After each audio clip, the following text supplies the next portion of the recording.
Bom,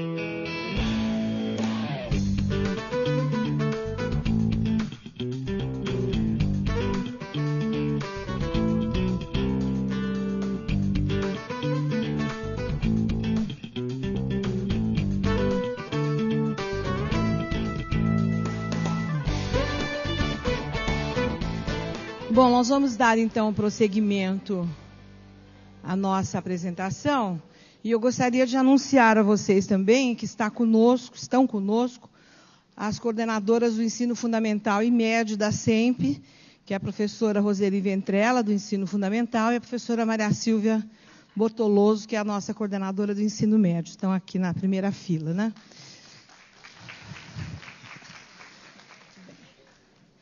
Bom, nós vamos apresentar para vocês agora, então, o segmento de quinta, oitava e de ensino médio, mostrando um pouco os contornos disso que é a sequência da nossa proposta curricular. Pode passar.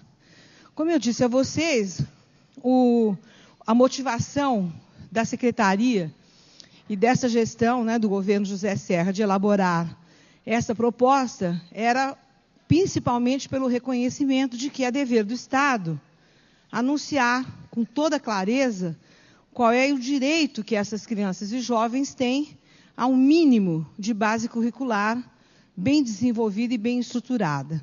Nós, então, nos apoiamos na legislação nacional, nas diretrizes, nos parâmetros, e elaboramos, então, uma proposta curricular que começou com uma consulta para a rede, no dia 16 de outubro do ano passado, de 2007, acerca dos conteúdos praticados, né?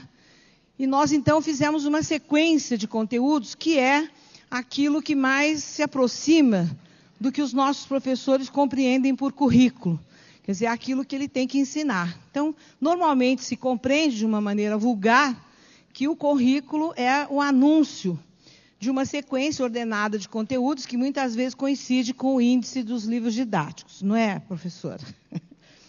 Então, nós apresentamos inicialmente este rol de conteúdos já ordenados por série e disciplina, pedimos aos nossos professores que nos apresentassem relatos de experiência de êxito das suas escolas, e aí começamos, então, um diálogo com a nossa própria rede, que passa pela estruturação de uma proposta que lhes foi entregue para aplicação em 2008, e após aplicarem, estudarem e analisarem, puderam, então, fazer as devidas indicações de correção, né? E eu tive muito prazer hoje em conversar com alguns dos nossos ex-diretores, que já se bandearam aí pelos municípios, né, alguns supervisores, dizendo, então, que viram, na nova proposta de 2009, muitas das sugestões que os professores das suas respectivas escolas haviam feito de reestruturação da proposta curricular. Essa proposta nós chamávamos em 2008 assim, e agora nós a denominamos o currículo do Estado de São Paulo. Bom, para organizar, então, isso que se ensina e que se aprende, nós elegemos alguns princípios que estão presentes na formação de professores, nos projetos de recuperação, em todas as ações que contornam o currículo, inclusive na avaliação. E é o que eu vou lhes apresentar agora. O primeiro deles, há um reconhecimento de que o currículo tem que estar absolutamente contextualizado na sua realidade, portanto, reconhece-se que o currículo é a própria cultura. Então, nós não temos atividades extracurriculares, complementares, quer dizer, tudo aquilo que é valorizado na cultura, tudo aquilo que é falado, tudo aquilo que é veiculado, seja na contemporaneidade ou na história mais remota, tem que estar presente no currículo. Então, esse é um dos princípios, e ele não fica guardado, porque ele se traduz nos documentos, nas formações e nas ações de professores e alunos. O outro deles é o currículo referido a competências, não é? Vocês sabem que desde a reunião mundial, a primeira, de educação para todos, lá em Jomtien, na Tailândia, que nós tentamos trazer para a educação brasileira, como todos os demais sistemas internacionais, um conceito mais amplo de aprendizagem. com o qual nós lutamos muito ainda. Tem muita bobagem sendo falada acerca do desenvolvimento de competências, né? A mais boba de todas elas é que isso está vinculado ao Deus mercado, não é? E que é um projeto neoliberal. Então, como professora de psicologia do desenvolvimento, eu quero explicar para vocês que competências refere-se à estrutura da nossa inteligência. São as nossas ações e operações mentais. Então, um currículo referido a competências é aquele que articula um conjunto de conteúdos, mas evidencia quais são as operações mentais que as nossas crianças e jovens devem fazer com aquele conteúdo para a gente concluir que aprendeu. Por quê? Porque este conteúdo que no passado nós achávamos que bastava ser guardado na memória, tal como ele era, e que ele podia ser aplicado aos problemas da realidade, ele não se basta mais. Por quê? A realidade, a vida, a condição da nossa vida presente é de tal forma mutável e com uma velocidade tão grande que a escola jamais daria conta de ensinar todas as respostas dos novos problemas que ela nem sequer conhece. Então, preparar bem as nossas crianças e jovens para a vida é usar o conhecimento da ciência, da arte, da filosofia para ajudá-las a compreender o mundo, a interpretar o mundo, a construir uma autonomia própria baseada no conhecimento acumulado, porque senão nós não seríamos escola. Mas desenvolvendo estruturas mentais que possibilitem a esse jovem que sai das nossas escolas interagir com qualquer conjunto de informações na sua vida futura. Então, o desafio da escola é muito grande, porque um currículo referido a competências, ele se compromete com o desenvolvimento dessas estruturas. Como? Na aplicação dos nossos conteúdos. Então, eu não quero mais que o meu aluno me devolva princípios, leis e teorias, da mesma maneira que eu, entre aspas, passo para eles. Hoje nós sabemos que informação não é conhecimento. O conhecimento precisa da interação dessas estruturas mentais com as informações que estão arrumadas lá em princípios, leis e teorias na ciência, para enfrentarmos problemas de verdade, resolução de problemas mesmo. Então, esse conceito mais amplo de aprendizagem, ele envolve a resolução de problemas. Ele não é só um treino de respostas certas para perguntas conhecidas. Por quê? Nós sabemos hoje, como cidadãos, pais, mães e professores, que a dinâmica de mudança do nosso tempo, né, de uma sociedade invadida pela microeletrônica, é muito rápida. Então, a escola tem que ser o lugar onde se forjam essas estruturas para que os nossos alunos possam aprender sempre. Então, aprender a aprender é desenvolver estruturas que permitirão aos nossos jovens, ao longo da sua vida, transformar informação em conhecimento. Muitas vezes, nós ainda estamos presos no passado e achamos que quanto mais informação nós temos, isso é sinônimo de muito conhecimento. Se nós não interagirmos com essas informações a serviço de estruturas mentais, dificilmente nós podemos dizer que alguém é inteligente. E o que são competências? Análise, síntese, julgamento, identificação. Todas essas operações associadas aos conteúdos resultam num currículo referido a competências. Então, quando nós tratamos os nossos produtos, seja o caderno do professor, o caderno do aluno, a formação do professor, nós temos esse grande desafio, que é quebrar um paradigma que fazia como sinônimos memória e inteligência. São duas coisas diferentes, importantíssimas, mas diferentes. E informação e conhecimento.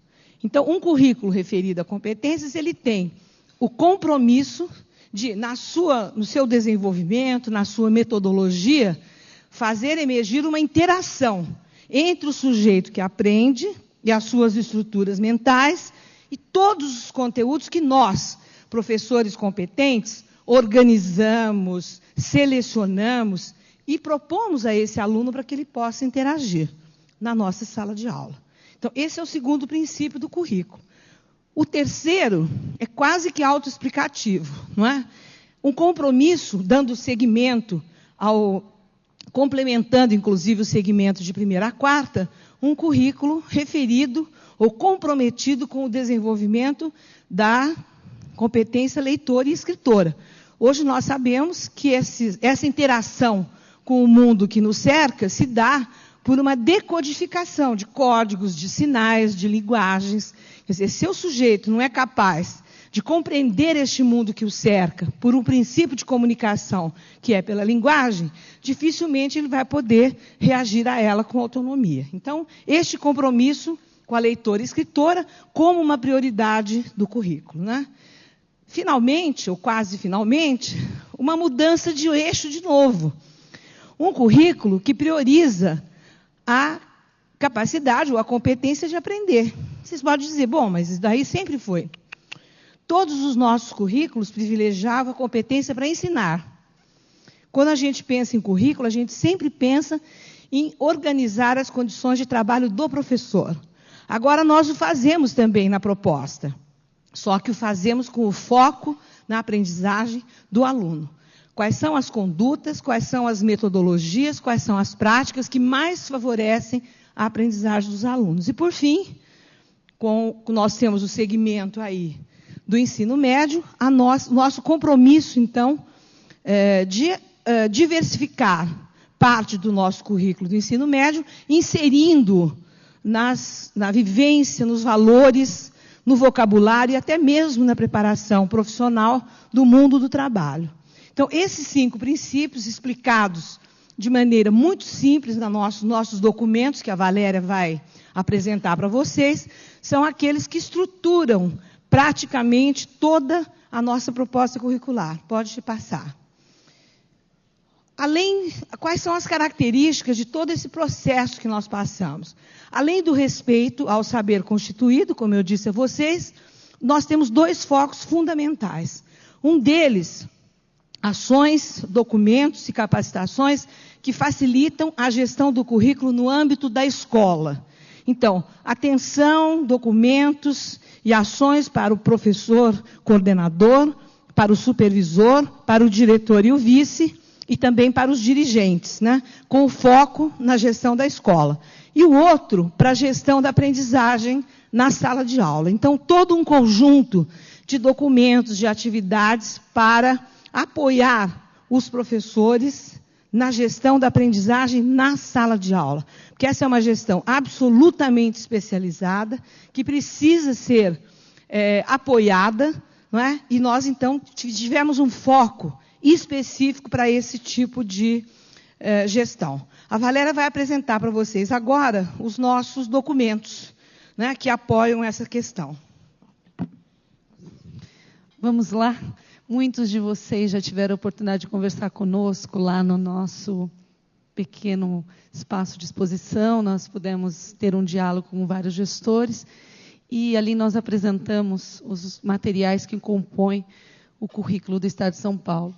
Então, o documento 1, que é o documento base, que o ano passado, eram as propostas curriculares de todas as disciplinas que compõem o currículo, e que este ano é o currículo do Estado de São Paulo. Estão ali, então, os documentos de todas as disciplinas que compõem o currículo. Esse é o chamado documento base. Próximo. O documento 2, que é o caderno do gestor, é um material de apoio, de organização do trabalho dos gestores da escola pública, sejam eles da diretoria de ensino das escolas, mas a gente mantém um contato e um diálogo bastante direto também, e principalmente com o professor coordenador de cada uma das escolas, porque este papel que nós esperamos desse profissional, que ele possa ser o nosso interlocutor na escola em relação à implementação desse currículo. Então, neste caderno, no documento 2, o caderno do gestor, que depois vocês vão vê-los aqui e podem depois observá-los lá também no nosso espaço de exposição, ele contém proposta de agenda, cronograma, atividades, organização da escola. Então, é um caderno que dialoga direto com a escola em relação à gestão deste currículo. Então, está aí a imagem dos cadernos do ano passado, no próximo slide. Nós tivemos 3 volumes, e esse ano, para apoiar o planejamento 2009, nós tivemos o primeiro volume em 2008, para apoiar as ações de planejamento das escolas.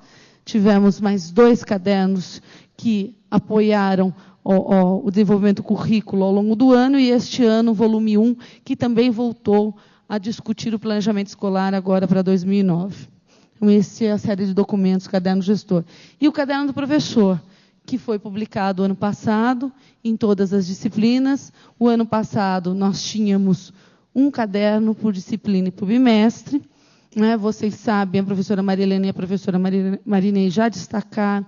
Esses cadernos foram criticados, avaliados. Muitas das sugestões que os professores fizeram foram incorporados ao longo do ano passado, a partir do momento em que o professor desenvolveu as atividades da sala de aula, pôde observar o que realmente, daquilo que estava sendo proposto, o que estava dando certo, quais poderiam ser algumas modificações para melhorar a sua aplicação em sala de aula. Então, nós tivemos uma ferramenta online onde o professor pôde analisar, dar sugestões, fazer crítica de cada uma das atividades do caderno, e todas essas sugestões foram incorporadas agora para o caderno de 2009.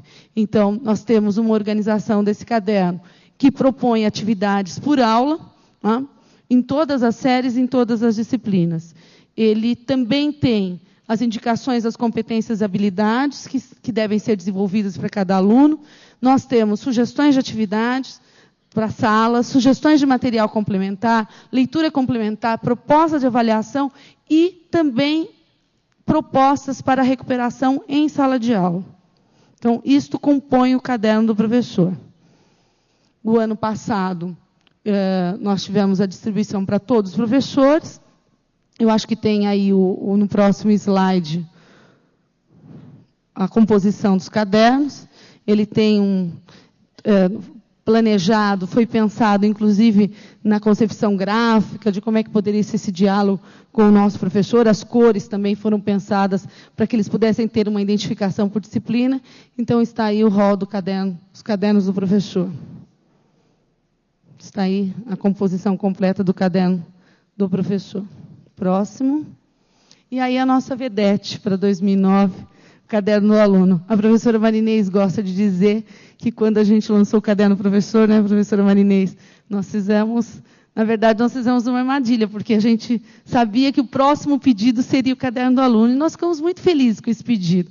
Eu, particularmente, fiquei muito feliz, mas muito desafiada, porque nós tínhamos pouco tempo para organizar o caderno dos alunos. Mas foi um movimento intenso durante todo o ano de 2008.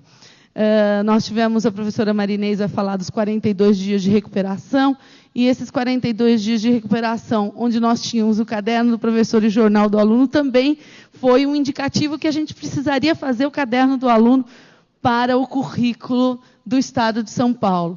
Então, ele está lá, vocês podem observar, o caderno do aluno, ele está articulado ao caderno do professor. Nós recebemos inúmeros pedidos, muitas das pessoas que estão aqui, que são da rede, disseram e confirmaram aquilo que a gente já tinha ouvido da rede, quer dizer, era necessário o caderno do aluno. O caderno do aluno completa o currículo do Estado de São Paulo, então ele está aí posto para a rede pública para o ano letivo de 2009. Um esquema de guerra para a entrega desse material. São 108 milhões de volumes que estão sendo entregues até o início de março. Então, vocês não imaginem como conceber, finalizar essa concepção gráfica, concepção de conteúdo, imprimir e distribuir todo esse material. Nós temos, tem uma escolinha ou outra, mas, no geral, 99,9% de cadernos entregues no Estado. Tá certo? Então, foi uma vitória. A gente tinha um cronograma de entrega até início de março, a gente ainda na primeira semana, mas a coisa foi melhor do que a gente imaginava, toda a distribuição. Nós tivemos a parceria e o trabalho, nós fizemos esse trabalho da concepção do currículo com um grupo de especialistas apoiados pela SEMP, depois a impressão desse material e a distribuição, toda essa logística pela FDE. Então, foi assim, envolveu uma série de pessoas que fizeram todo esse trabalho para que a gente pudesse ter tudo entregue no prazo estipulado, e agora, um pouquinho menos do que o prazo que a gente tinha, né? Já chegamos aí com 99,9% de tudo organizado na rede pública do Estado de São Paulo. É um orgulho para todos nós que nos envolvemos nesse trabalho. E esse caderno do aluno, ele compõe orientações de estudo. Então, ele tem lá orientações para que o menino possa estudar. Isso é muito importante, resgatar a importância do estudo, como é que o menino se organiza em casa para estudar, como é que ele tem um tempo para esse estudo, como é que ele pode... como é que a família pode apoiá-lo nesse estudo, um espaço, um cantinho para organizar esse trabalho, essa atividade que é inerente ao nosso aluno. Propostas de atividades que têm exercícios de sala de aula, também tem roteiro de experimentação em várias disciplinas, trabalhos individuais, trabalhos em grupo, lição de casa. Então, é um material rico de apoio ao processo ensino-aprendizagem. E muitos textos e imagens que estavam no caderno do professor. Vocês sabem que muitos professores falam, mas eu queria que essa imagem que está aqui no meu caderno, o professor pudesse estar na mão do aluno. É isso mesmo, tem que estar. E o caderno do aluno traz os textos, traz as imagens e toda a informação contida no caderno do professor. Bom, referências para este caderno, sempre a remissão a demais materiais e, principalmente, sempre remissão aos livros didáticos. Os livros didáticos apoiam todo o trabalho pedagógico. O caderno do aluno não tem a pretensão de substituí-lo. O livro didático é uma referência importante para o estudo do aluno. Então, nós fazemos sempre essa interligação entre o que está no caderno do aluno e o que está no livro didático para cada série. Então, é um material de apoio importante, mas que não substitui o livro didático que cada professor tem em sala de aula. Aí tem as imagens de todos os cadernos, por disciplina. Vocês virem que os padrões de cores, eles são identificados, tanto no caderno do professor quanto no caderno do aluno, porque é uma composição gráfica organizada para que o aluno possa identificar pela cor também a disciplina. Então, está aí a composição. E é importante que a gente fale aqui com vocês sobre os direitos autorais desse material. Também estive conversando com vários gestores e muitos falaram, mas olha, tem muita imagem, tem muito texto. Tem sim, ele é rico em imagens, em textos, gráficos, e todo esses textos, eles são protegidos, têm direitos autorais. Então, nós fizemos uma ressalva para que todos saibam que nós cedemos o material, desde que temos garantido a questão da integridade dos créditos e, principalmente, os direitos autorais protegidos. Isso é fundamental. Então, toda a Secretaria Municipal que se interessar pelo material, nós estamos cedendo a possibilidade de uso, desde que se mantenham os créditos e também as secretarias municipais tenham que pedir direitos autorais para os textos, as imagens, todas que estão contidas no material. Nós podemos ajudar, né, Marinês? Podemos fazer um roteiro, já providenciamos um roteiro para ajudá-los. Quem estiver interessado, nós vamos entregar uma apostila explicando, olha, essa imagem foi solicitada pela empresa tal, pela editora tal, o telefone é esse, nós podemos fazer e vamos fazer tudo isso. Um roteiro que vocês vão poder imprimir e utilizar. Mas precisamos destacar esses direitos autorais que são de terceiros. O nosso, a gente não se preocupa. É só quando a gente pede direitos autorais que a gente tem que estar preocupado com isso, mas a gente ajuda, já tem um manual explicando como é que isso pode ser pedido. Não é fácil, não é difícil, é fácil, nós estamos abrindo todos os caminhos para ensiná-los, portanto, não é um bicho de 7 cabeças. O roteirinho está pronto, organizado para ajudá-los. Vamos lá? Aí a mesma coisa sobre os direitos protegidos.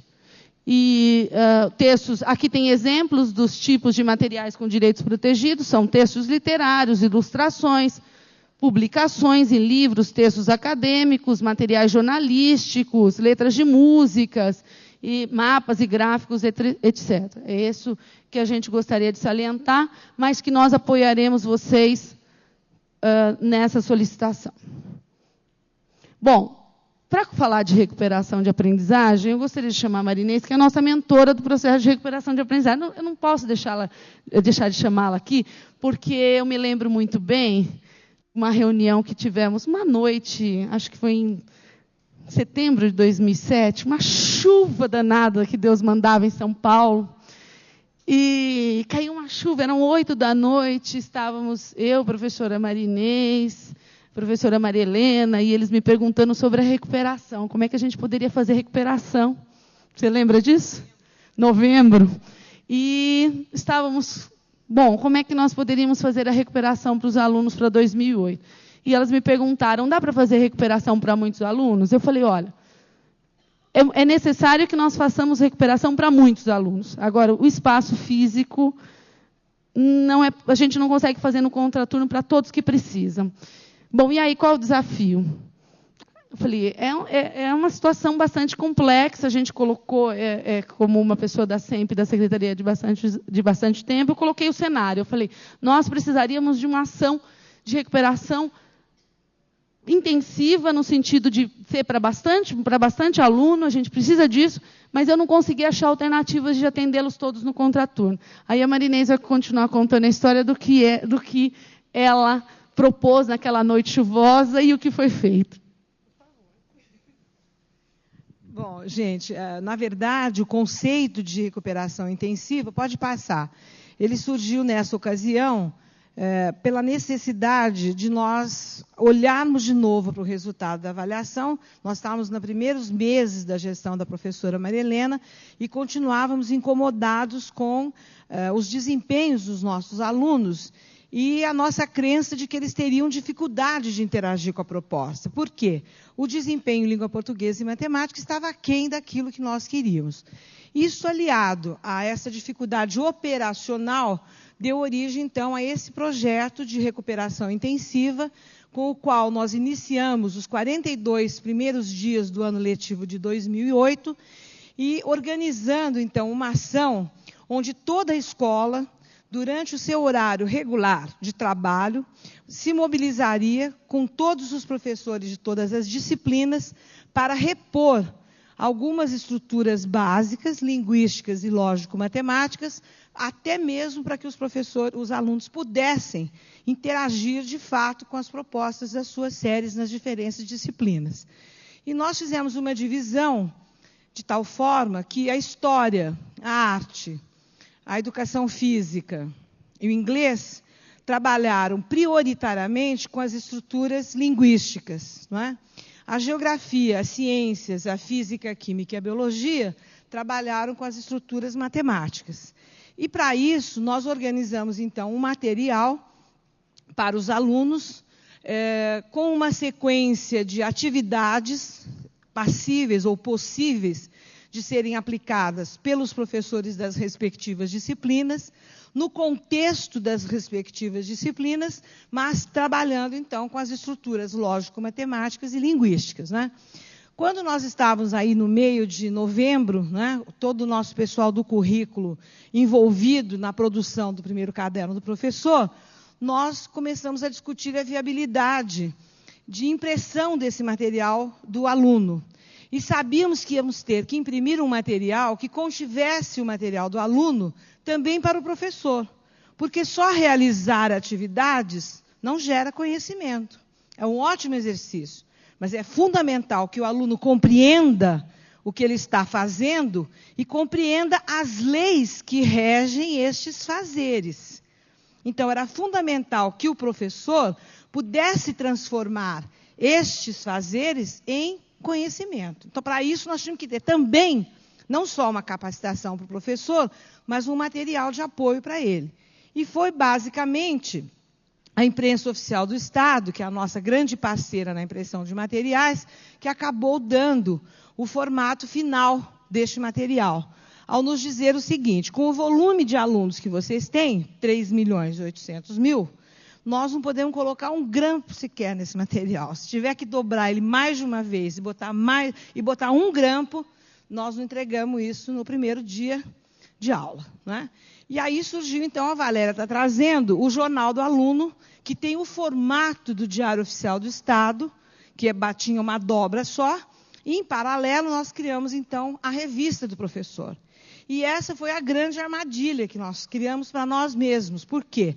Os professores, primeiro, eles começaram a trabalhar interagindo mais com o professor de língua portuguesa e matemática. Acho que a maioria de vocês conhece esse material. Esse é o formato do jornal.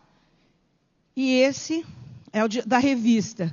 Nós temos uma revista para cada disciplina que orienta o professor e ajuda o professor a transformar essas atividades em conhecimento na sua prática na sala de aula. E eles gostaram muito de trabalhar assim, e foi essa armadilha que deu origem, então, à reivindicação do caderno do aluno para a nossa proposta curricular. Esta foi uma ação pontual, foi uma ação que tinha uma marcação bastante significativa para a rede. Os professores aprenderam, na prática, a trabalhar de maneira interdisciplinar, quer dizer, o professor de História visualizou todas as estruturas linguísticas com as quais ele trabalha, e vice-versa, não é? O de Geografia e de Ciências utilizaram as estruturas matemáticas, e ficou, então, essa experiência de 2008, que, de maneira pontual, nós não quisemos repeti-la, porque isso seria nós planejarmos o fracasso dos nossos alunos, né? Eu teria que me antecipar ao Saresp e programar de novo uma ação significativa de recuperação.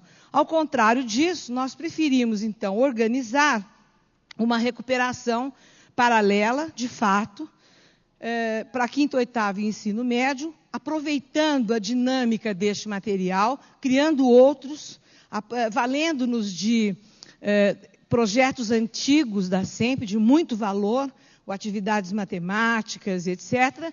E nós, então, criamos esse projeto, também muito estruturado, com o material de recuperação para quinto, oitavo e ensino médio, a recuperação paralela. Por quê? Nós entendemos que, sem essas estruturas linguísticas e lógico-matemáticas, o aluno ele não fala com a proposta, ele nem interage com a proposta. Então, nós vamos começar o ano com uma prova diagnóstica, que já está naquele caderno número 1 do gestor deste ano, onde os professores vão, então, cuidadosamente indicar os alunos para esta recuperação no contraturno, para a qual serão atribuídas aulas especiais e o professor também será capacitado, né? Então, esse é o segundo módulo de recuperação. E o terceiro, que é o contínuo, é aquele que está contido no caderno do professor, e que é o professor da própria classe que faz ao final de cada um dos bimestres. Então, esse é o conjunto das nossas ações de recuperação, além da recuperação intensiva do ciclo de PIC, como a Cláudia já explicou para vocês, também com um material intensivo. Acho que pode passar.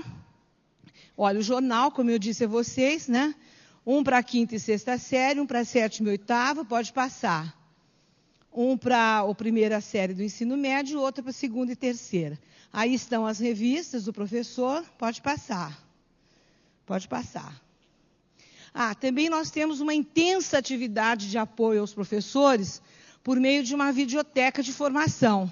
Não só nós deixamos disponíveis na rede, mas muitas vezes nós mandamos para a escola, reproduzimos, e os professores, nos HTPCs, o professor coordenador, pode valer-se dele para, então, apoiar os professores nesse tipo de ação. Pode passar, por favor. Esses são os materiais da recuperação paralela, conforme eu disse a vocês. São materiais novos, editados pela primeira vez neste ano. Tem uma consistência muito significativa. Pode passar, por favor. Na recuperação da 5ª série, nós usamos todo o material do pessoal do Ler e Escrever, fizemos uma adaptação, que é um material já consolidado, já testado, de muito sucesso, né? E aí, então, construímos aí o material do aluno e o material do professor. Pode passar. Bom, vou falar agora, então, de formação continuada. Quer dizer, tudo isso, gente, tem um grande suporte de ações interativas pela Rede do Saber, com os nossos professores e gestores, né? Continuamente nós estamos, então, falando com os nossos professores, criando cursos.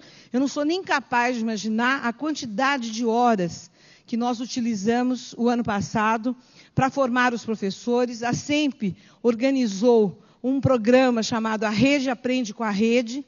Nós já chamamos todos os professores coordenadores num outro hotel semelhante a esse, para fazer uma capacitação direta. Enfim, nós estamos diuturnamente falando com a rede por este mecanismo que nós temos à nossa disposição, que é a Rede do Saber. E, recentemente, também em decorrência dos resultados da avaliação, nós criamos um programa, que é a continuidade da Teia do Saber, que é denominado RedeFor, que é a Rede São Paulo de Formação.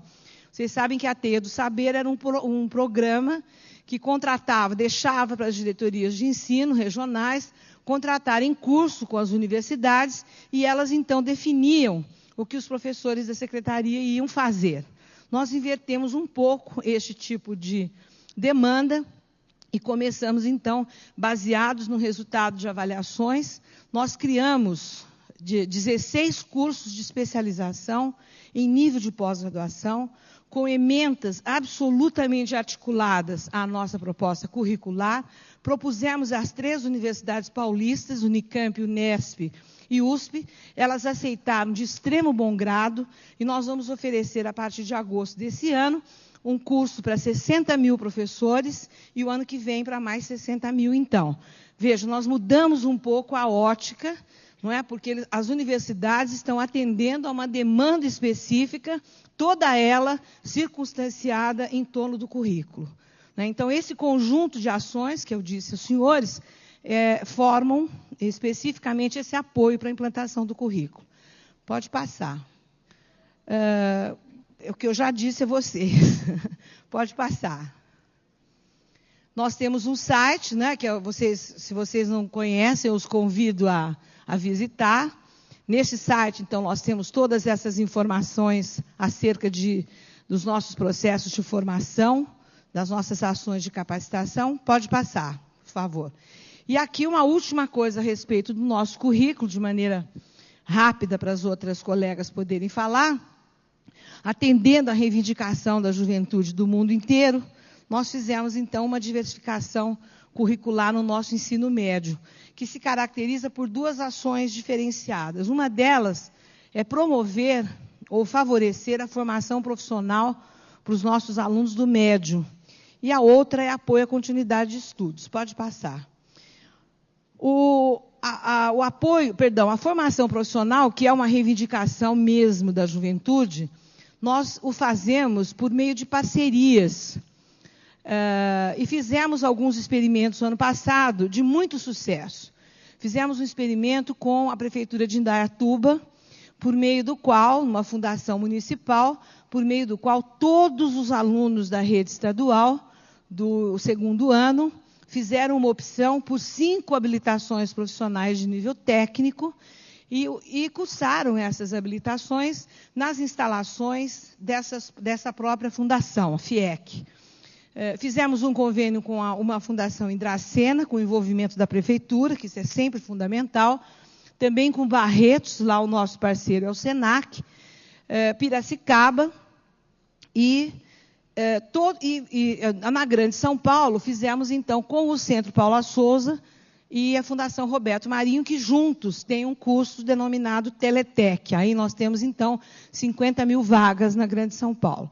Todas essas experiências nos levaram a propor, então, ao governador uma estrutura, um arcabouço legal, por meio de um decreto que ele deverá lançar proximamente, por meio do qual se cria, então, oficialmente esse programa, e se estabelecem as regras para essas parcerias de maneira mais generalizada, não é? Sempre visualizando o aluno da escola pública estadual do ensino médio, mas que mora no município, né? E por isso mesmo nós atendemos aos arranjos produtivos do próprio município, ao grupo de empresas que estão ali, que nós não queremos só dar a formação, mas também que ele tenha acesso ao mundo do trabalho, né? Então, essa é uma das etapas da diversificação. Já falamos com a Fiesp, já entramos em contato com o Senai, já estamos desenhando um trabalho ali para a Baixada Santista, a secretária já anunciou quando esteve lá. Enfim, nós estamos com o Estado inteiro mapeado para ver se nós damos um incremento para o nosso ensino médio e atendemos, então, a uma demanda de qualificação do próprio município. A outra delas é o apoio à continuidade de estudos, né?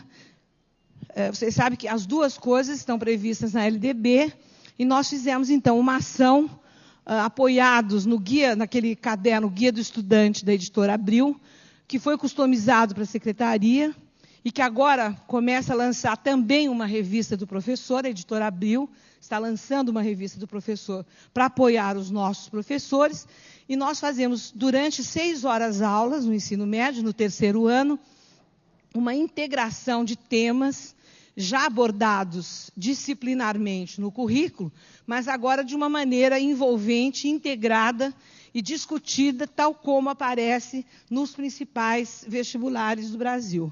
Então, essas aulas são bastante dinamizadas, têm um apoio, quer dizer, cada aluno da rede estadual, e isso é uma coisa da qual eu muito me orgulho, viu, gente? Vão ter, a partir deste ano, não só os seus cadernos, os seus registros pessoais, bonitos, organizados, mas também os nossos do ensino médio terão o Guia do Estudante, né? Ali tem inúmeras informações, tal qual os outros jovens de outras camadas sociais, eles dominam, então, têm acesso a uma informação mais contextualizada que os ajuda a fazer, então, as escolhas futuras. Eu acho que esse é um projeto... Pode passar um pouquinho, dá para a gente ver, né? Esse aqui já é, então, a primeira revista do professor. Nós vamos ter mais 2 ainda neste ano. Pode passar, por favor. A Valéria, que acabou passando a palavra para mim, eu vou passá-la, então, a Maria Conceição, que vai falar do Saresp, e eu não vou participar.